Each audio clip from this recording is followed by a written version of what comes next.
This marks the 4th Sunday, 2018. This is my book right here. It's called Gonzo Education. And I've been working on it for about 8 years. It says something if you work on something for 8 years, because you have to deal with a lot of haters and stuff. And they're always going to hate. One example of this, Amazon, about 6-7 years ago, they made it easy so where for like $5 you can send them a file of your work, and they'll print it out, and then you can make the cover and everything, and it only costs a couple dollars, whatever. And what it does is it helps people, helps writers like that have the wherewithal. This is an example where when somebody that has the strong work ethic just outworks it. If you can work hard, then a lot of times it will move you ahead in life. And they say life isn't fair and stuff, but this is an example of when hard work is about to be paid off here. With me, my life, and my book. Okay? Like I started working on it 8 years ago, and so Amazon makes it easy so you can print out the book. So what I did during those 8 years, me being the go-getter, the not-giver-upper, I kept on printing it out. I probably printed this out with like maybe 10, 15 different covers, like 20, 50 times, maybe probably about 50 different times I printed out this book, and like shared it with people, gave the copies to other people, and then just continue to make more edits and more edits. And just continue making edits, and you see, and it's not like it gets worse, Like, what did I go to school for? I went to school for journalism, where they teach you how to non-fiction writing. That's what my book is. It's a piece of non-fiction journalism, Gonzo journalism. That's why it's called Gonzo Education. It starts when I drop out of high school and ends when I graduate from the University of Texas.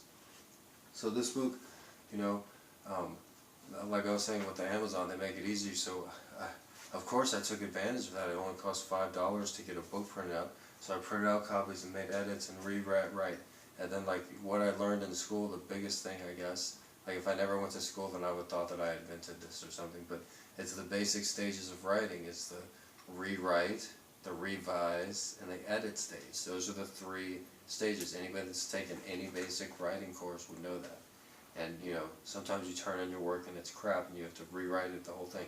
Basically, anybody writing a book, especially a memoir about their own life, about 15-year period of their life, the first few attempts, you're going to need a rewrite and a rewrite.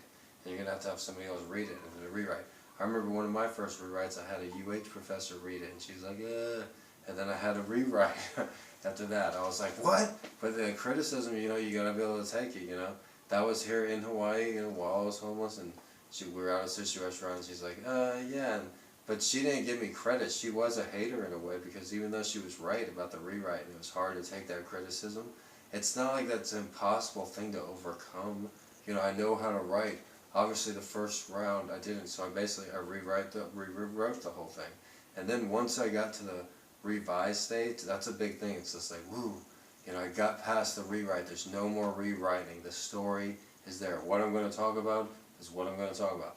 And that basically came at the when I was working as a I guess that came so at one point when I was homeless or whatever, But then that revise page that came probably like when I worked at the warehouse and took the bus every day, and every day worked on this. Every day on the bus, the hour bus ride there, and like I would do the edits there on there. And then after work, I would go to the library and transfer the edits, so I'd work like 2 or 3 hours a day. Like overall, I probably spent like about 5,000 hours working on this book, a random estimate number. It could be as low as like 3,000, but between like 3 and 6,000, 5,000 hours I would say I've spent on this book over this last 8-year period. And I was originally going to talk about the haters and stuff, because like in the process of this book, I have given it out to different people, like, oh, here's my book, here. I'm a real open person, I don't lie, so I don't really have to keep track of too much what I say. But some people just like looked at it and was just like once it's in print, they think, like with their shallow minds, like, well, that's it. Once it's print, you can't change it.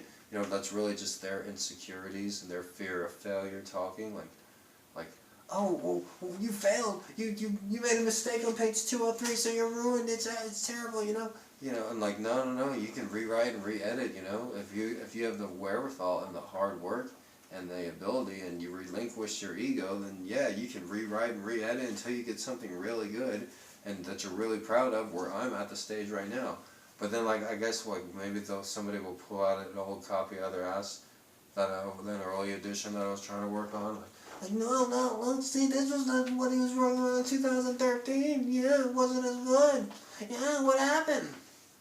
I worked on it and edited it and reread it out loud and reread it to myself and reread it to other people and kept on working at it. That's what happened. That's what happened. Like Ernest Hemingway says, well, good writing is really just good editing. Look at just about every famous book of all time. You know, Walt Whitman's Leaves of Grass. How many different editions did he come out? He changed a bunch of it.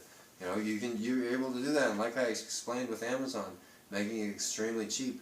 I still don't have like a regular book contract with Penguin or Random House. That's what the whole Amazon self-publishing thing really is. Anybody can go and send something to Amazon and have them print it out. My cats can go put their prints on pieces of paper and go meow meow meow meow meow, and then send it to Amazon, and then boom, my cats are published writers. Meow meow meow. You know, like anybody can call themselves a published writer.